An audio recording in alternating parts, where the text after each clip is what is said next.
Hello and welcome to the Social Value Exchange with For the Region, exploring how to create an economy and a society that values what really matters and the power we all have to make change happen in our own region through positivity, collaboration and mutual self-empowerment. I'm Dawn Lyle and this is the Social Value Exchange. So for those of you that know us at For the Region, you'll know we're absolutely passionate about organisations in our region that we think are good for the economy, good for the community and good for the world. And one of our members and partners is Caredig, now formerly Family Housing Association. Many of you will know them as Family Housing. Has had a rebrand, Caredig, and I'm really delighted to welcome Marcia Sinfield, who leads the organisation. Marcia, thank you for joining me. Delighted to be here. It's great. Thank you for inviting me. Just really excited and inspired to see the new brand. I think I was probably one of your biggest super fans to see the new brand come out and the new values of the organisation front and centre. Really great to see Family Housing coming into a new lease of life. With a new identity and reaffirmation of what the organisation stands for. So can we start with that? Can you talk to us a little bit about the brand and the rebrand? Yeah, delighted to. We've always been, as you say, Dawn, a really embedded community organisation in all of the 5 areas that we work in, and particularly in the region, in Swansea and wider. And we've debated for quite some time, probably before I joined, about the name family and whether it was really still representing who we were on a number of levels, really. So, for example, we had people that would come to us and say, oh, well, we think you only house families. Well, that's not the case. If you look at our demographic, we've got a really wide, diverse range of people who have homes with us, much wider. So that was giving out the wrong message. And we really wanted to encapsulate the changes that the organisation has undergone over the last 3 to 5 years, something like that. And we wanted to do that in a way where we sought lots of people's views as we went about it and considered it. So we spoke to our staff, but the most important thing as well was to speak to our tenants and to speak to our stakeholders and to understand what their relationship was with family as was and how that was developing, how it could change in the future. And we tried to crystallize that down. And in a sense, you never crystallize it into one word, do you? Because it is one word. And in a sense, what's really important is the services we provide and the change we make for people. But giving that entry point is important as well. And we looked at lots of alternatives, and Caredig really shone out to us. You may know it means kind in Welsh, and it really resonated them back into the values of who we are as an organisation and what it is we're here to do. So we went with Caredig. It's gone down really well. Lots of lovely feedback from people. Nice to hear you're a super fan. That's great. But lots of lovely feedback from people across the region. And within that, so it's Caredig, it's the values. It's, you know, one of the reasons I'm with the organisation is that really strong values base, that real embeddedness in where. So we feel it reflects that. And then we've talked about it's why are we here? It's people, it's homes, and it's communities. And I think if you then work from Caredig, have those really strong values, that value of kindness really resonates well with everyone. And then think about, and that goes back to, I know something that For the Region are really passionate about in terms of that social value, but that allows us then to think across the organisation and outside the organisation. And we've talked about empowering people, and that's for them to achieve their best outcomes, not what we think is best for people, but what for people to achieve their best outcomes. Creating homes is obviously incredibly important for us, and helping to support communities to flourish. So if you take all of those 3 together, then that starts to build upon why we're here, why we've been here, and what we want to think about going forward as an organisation. I just love it when an organisation is really clear on its values and its mission, and I think you can tell when that runs deeper than just a corporate tagline. And I think what you've described there of that co-production process with staff, with tenants, with the kind of stakeholder community as well, is exactly what you need to do, isn't it, to get that level of buy-in, that level of ownership of the organisation and its values. So I'm excited to see what an organisation can do when everyone's aligned and really clear and really really articulate about what they stand for. So people, homes and communities is a real kind of guiding principle. So you mentioned social value. What are the ways that you think as a housing association that you can deliver value in its broadest sense, and what does social value mean to you? I mean, actually, I think if you go back to those 3 words, that probably gives you the start of how you work those principles through.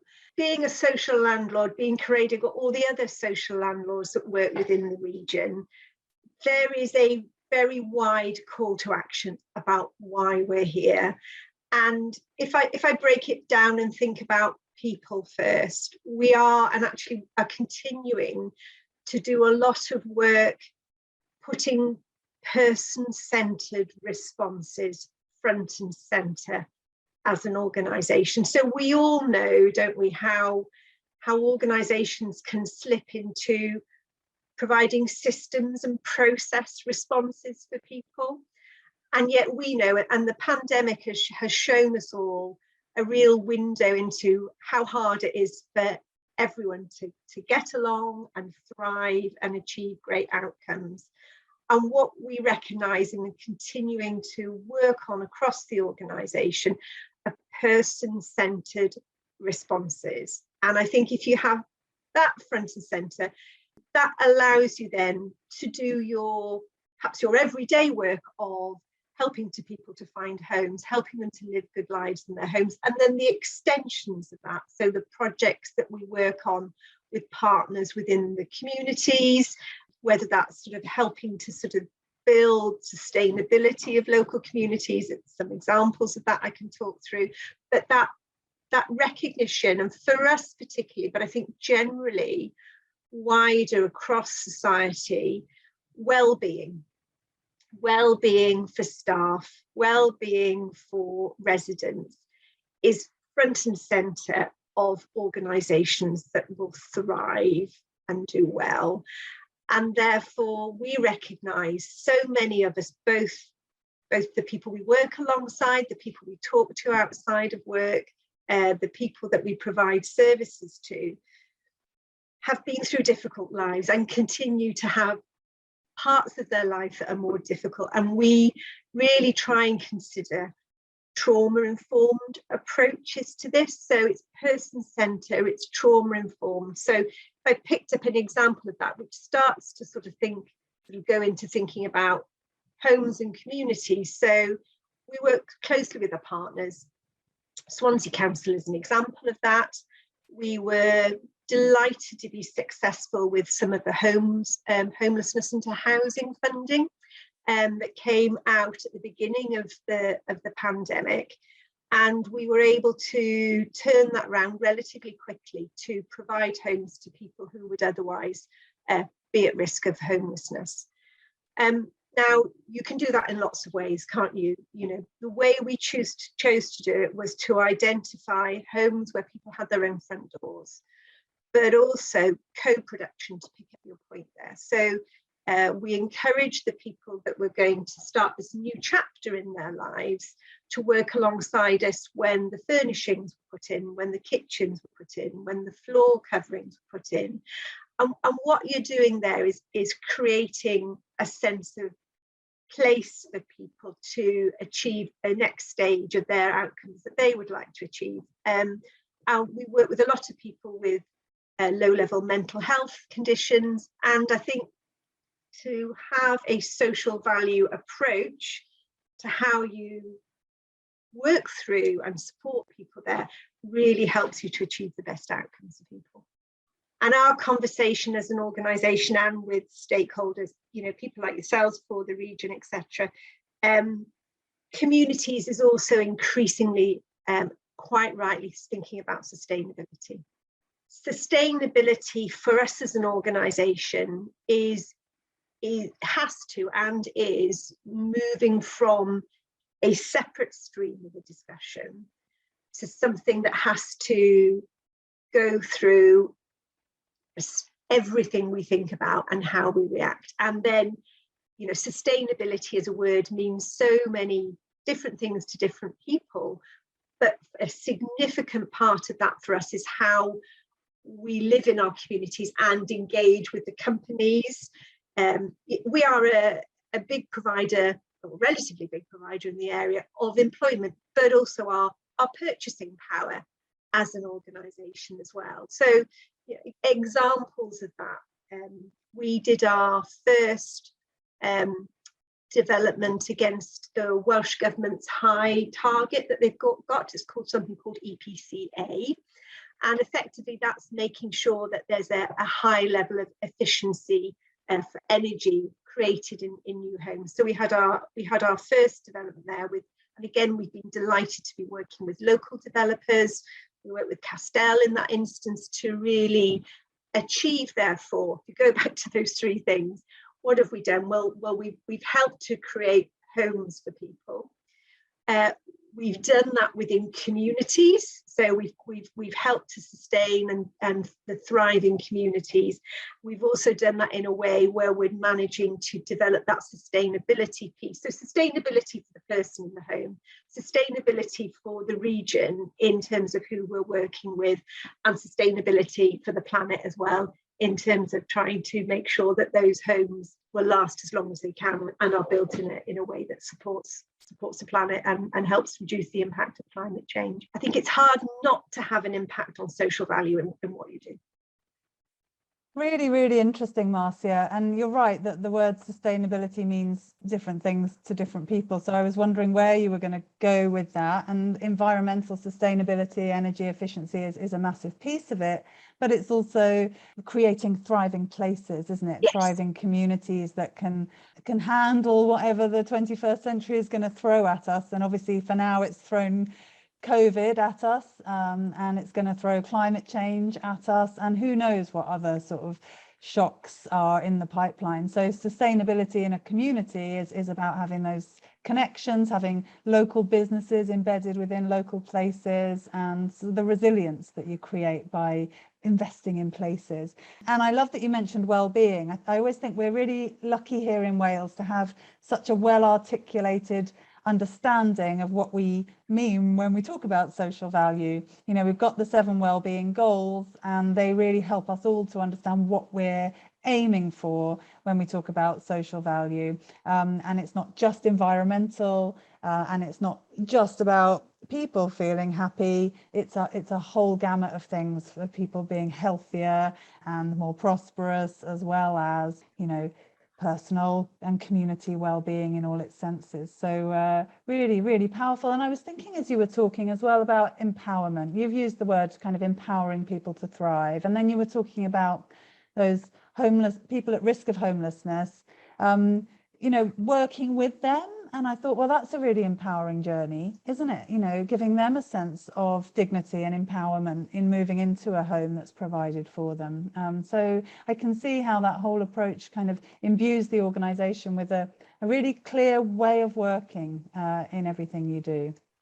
Yeah, and I think that's, for me, that's one of the attractions about Caredig, that we're quite a diverse organisation in terms of the services that we provide. And I think that allows us to have thought quite early on about person-centred approaches, about co-production, always things we can do better. And if I think about the start of the pandemic and COVID and everything that brought, and in a sense we're not alone, I know lots of organisations did this, but it really made you stop and think about how you were going to reach out in those times to the people that you provided homes to. And for example, one of the things that we did is we rang everyone in our over 50s complexes to have that well-being call to make sure that people were okay, because sometimes we were the person that was contacting them. But we've also been delighted to be able to support the local area coordinators that worked out of the council, and actually over the COVID period we know they expanded quite significantly across the whole of the council area to really support people. And it's the connections, isn't it? I think one of the things we talk about with kindness is that relationships are at the heart of everything, and at the heart of good relationships is kindness. And that's not in a twee way, you know, that's in a way of recognizing that actually it's good business sense in a way. I mean, if we think about the jobs market at the moment, and it is difficult to recruit, you know, one of the things we're thinking about is, why do people want to come and work for Caredig, and why will generation, what are they called, Z or whatever, where will they want to work in the future? And increasingly the evidence is, okay, it's about career, absolutely, but it's about community and it's about cause, and that will be the driver for the next generation and flexible working, you know, agile working, of how they want to live their lives going forward. So we've built on what we did during COVID, and obviously we, like lots of organisations, have had to adapt all the way through COVID, many changes. You know, remember when it first happened, people walking out with computers thinking, oh my goodness, will I see them or the computer again? But, you know, we also had a significant amount of our people who worked on the front line during that, who day in, day out were going into people's homes, were providing services, were making sure homes were safe. And we and tenants, you know, will be forever grateful for that additional sacrifice that they had to make during that period. But I think becoming Caredig, that's the start of our journey. Our next stage now is, as you've talked about, the words that you use and the call to action. What's the Caredig way for us going forward is the next stage of our big discussion that we want to have as an organisation, both internally, but also with our tenants and also with our stakeholders as well. Because the one thing we know is that the pace of change has gone on super drive, hasn't it? You know, the volatility that we see, you know, in our lives, and that's a real call to action. And where do you decide to be as an organisation with those real challenges that society faces? And I think it's a need to be really clear, and social value is a key part of that, about who we are and why we're here. So I think that we're at the start of that journey now, building further as we go forward, and I'm really excited for that next stage of the conversation that we want to have with people. Very inspiring, and inspiring to think how you define your purpose as so much broader than just housing people, because there's so much else around it that where you can add value, where you can serve people's well-being and serve the community. And it's, I think, it's spot on what you've said about people need to feel a sense of purpose in their work, and probably increasingly so. We're inspired, aren't we, by those things that connect us with other people and fill us with a sense that that what we're doing is worthwhile and that we are adding value in other people's lives, and yeah, kindness in our connections. I loved what you said, that, you know, it's not just a woolly concept, it's a real business imperative. And it's you know, when organizations start to more broadly define what they do. So I don't just make these widgets, you know, I deliver social value. I don't just house people, you know, we deliver social value. And what does that mean to us? And looking at all the facets of it. And I guess what's really great is that there is a changing ear and a listening ear to those things now, isn't it? And that's coming through all the myriad of different people that we engage with. And we recognise that even if I think about getting new funding, about environmental, social and governance reporting, those things are increasingly being used as key performance indicators about what makes a successful organisation. So what a great time to be in a region that reflects and values that, and to be working in a sector that reflects and values that as well. So the doors are far more open for those conversations, I think, than they've probably ever been. So I think that's a great environment to be having the conversation in. You're right. I think we're in exactly the right place. You know, we're in a place where I think we're leading, this region and Wales in general, I think, are leading on this whole conversation about social value and well-being and the well-being of future generations. And I think it's interesting when you talk to people from elsewhere, these conversations are not quite so front and centre as they are here. So that's nice. That's nice to know. I was going to say, yeah, I would love to talk a bit more about the local sourcing piece, Marcia. Yeah. So, you know, social value also incorporates this idea of, you know, economic benefit and economic value, and how that in its, you know, your purchasing power and your purchasing decisions have the potential to deliver so much more value than just the pure financial. I know that Family Housing As Was, Caredig, some time ago did a mapping exercise of your supply chain to identify kind of how much of what you buy is sourced from within the local area, within Wales, and the things that you can't buy locally. So it's clearly been a key focus for you guys for quite some time, looking at your supply chain and what you buy and who from. Can you talk a little bit about what you do as an organisation to try and relocalise your spending? Yes, and I'll also talk about some of the challenges within that, isn't it? Because so you know, we have a procurement framework, and you know, we've written our 7 key principles, and you would absolutely expect that social value is key in that. You know, we've got our community benefits policy as well, which talks about making sure that that we are endeavouring to create value out of our spend and root it back in communities as well. So we have the frameworks there in place, and then you're right, we've done some mapping exercises. We want to do some more on that. We'll be working with yourselves in the future as part of a project that you've been successful and had funding on to see how we can play our place as part of that wider region and community to add into that. If we talk about examples, so a good example mentioned earlier on about sustainability. So we've been delighted to have some Welsh Government funding for what's called optimised retrofit. So optimised retrofit is about the task that social housing providers have to retrofit their properties to achieve more sustainable buildings going forward. So a huge challenge when you think about the age of our stock, etc., and about making sure that we are achieving low carbon, but also creating homes that are affordable for people to live in. And sometimes those two could be a little bit conflicting as well. So there's a real careful roadmaps that need to be created as part of that. So when you have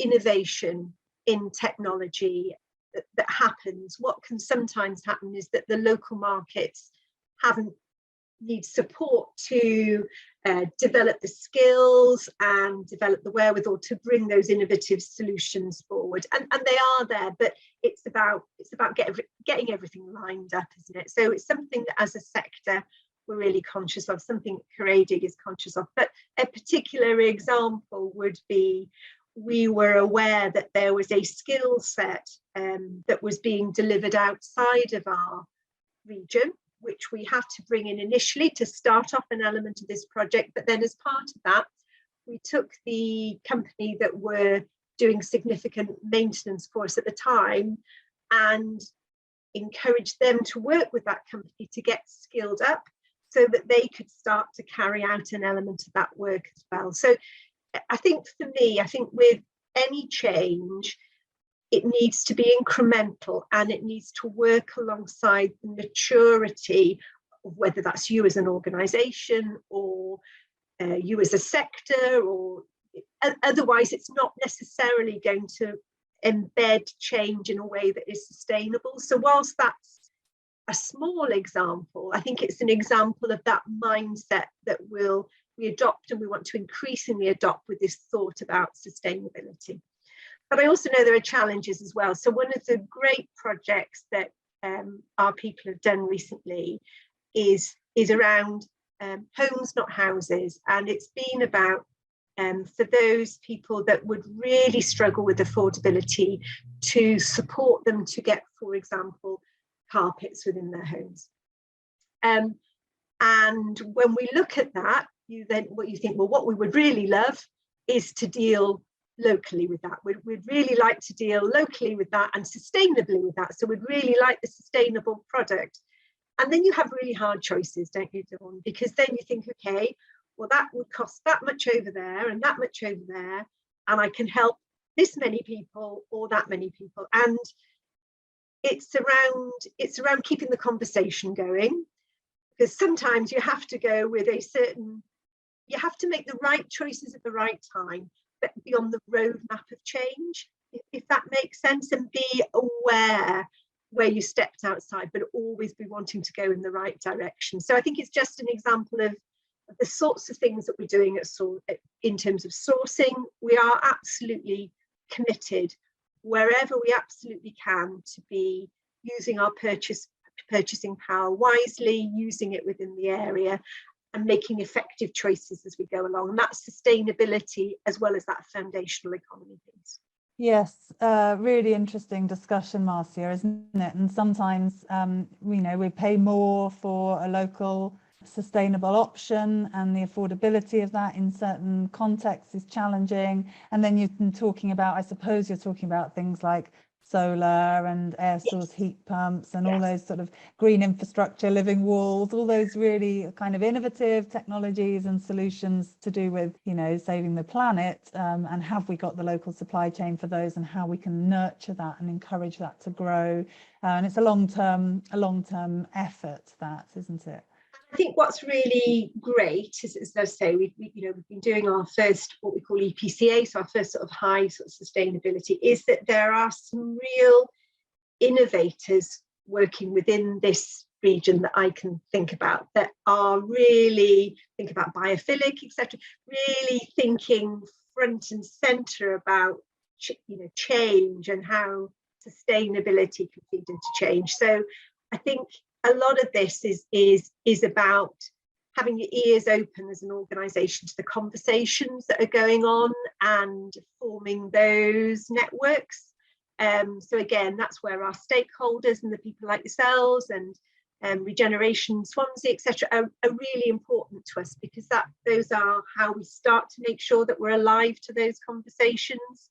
And it's about being rooted, isn't it? So it's about being rooted in our communities and hearing that as well. So yeah, I think it's a really challenging time for all of us, but also a really exciting time as well, isn't it? So I think it's the cooperation. So if I think about another example, so modern methods of construction is another huge agenda, and modern methods of construction, because obviously that tends to then relate back into local sourcing and local factories, is another brilliant example. We're just joining a net zero project with other local authorities and a few housing associations as well, where the agenda there is an element of using collaboration to get an element of standardization, because you can really then start to build in local economies of scale.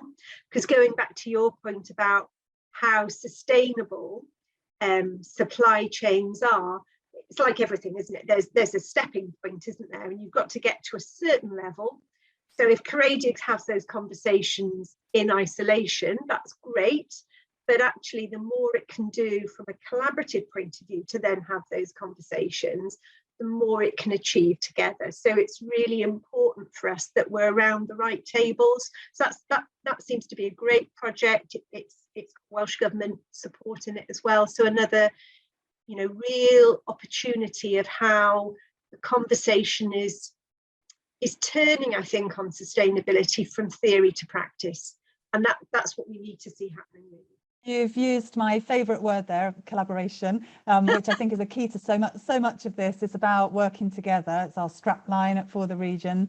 We think that's the key to a lot of fantastic solutions. And as you say, when you get the purchasing power of a number of organisations, all perhaps building social housing across the region, the huge purchasing power around that table, and aligning everybody to understand, okay, what are the opportunities? What do we need? And then, the opportunities for businesses in the region and new suppliers to meet those needs, as you said, really, local economies of scale. And I often think that we work backwards, or we do it the wrong way around when we work with our architects and we set a specification of what we might want to build, and then we look around the region and say, oh, well, there's nobody in this region that can do that, and so we've got no choice but to swear. And actually, through collaboration and much better conversations with regional suppliers and knowing who's doing what, you talked about really being on the pulse of what's available and the innovation that does exist within this region, cutting edge stuff that you don't know is there until you start looking. And to work in that way, I call it kind of meet the supplier events as opposed to kind of meet the buyer events, which we're familiar with in the construction sector. But really uncovering some of the amazing solutions, technologies, innovations that are being developed here, and then thinking how we can create sustainable supply chains around those. It's a really exciting area, and you were kind enough to mention that For the Region has got this procurement project now funded through the Community Renewal Fund with Swansea Council to support a number of larger organisations in that sort of mapping of supply chains and uncovering opportunities to relocalise some of their spend. And we're also planning a Green Recovery Conference in June, which we hope will be an opportunity to showcase some of these suppliers that you've alluded to there, who are doing fantastic things in our region, and really showcase what's available, and hopefully make those connections. There's so much, isn't there? So much we can all do. Really exciting times, as you say. What are you most excited about for 2022, Marcia? Can I say a holiday? Wouldn't that be nice? I think there's a couple of things. I think we've been delighted with the relationships that have been building even further with our local authority colleagues, which I think because we are very much embedded within this region, and in coming out of COVID, it's allowing us to really play our role as part of some of the repurposing of some of the buildings that are going on, and we understand absolutely the importance of regeneration. And it's not necessarily for us about building separate sites on the edge. It's about how we can really work across stakeholders. So I think there's a lot of exciting times coming from Caredig, working with partners as new developments are taken forward, and that's been brilliant to see, and I see more of that happening over the next 12 to 24 months. And then I think it's what I referred to earlier on, that call for action, that sense of purpose, having that conversation, defining that down in difficult times, not necessarily about one size fits all and pleasing everyone, but being really clear on why you're here. I'm really looking forward. It's that listening to learn piece, and that's what I'm really looking forward to. I think in the immediate future, I'm really excited to work alongside the region to see where Caredig goes next. Lovely, amazing. Well, it really sounds to me that Caredig has positioned itself in a really strong position to thrive in the years to come. That focus on your values, that reassertion of what you're here for, sense of purpose, as you've said. I think it's really inspiring, and I hope our listeners will agree. And we'll look forward to lots of collaboration in the year ahead, and seeing your organisation go from strength to strength. Marcia, thank you so much for coming and talking to me. It's been lovely to have a proper chat. It's been lovely. Thank you very much, Dawn. Thank you.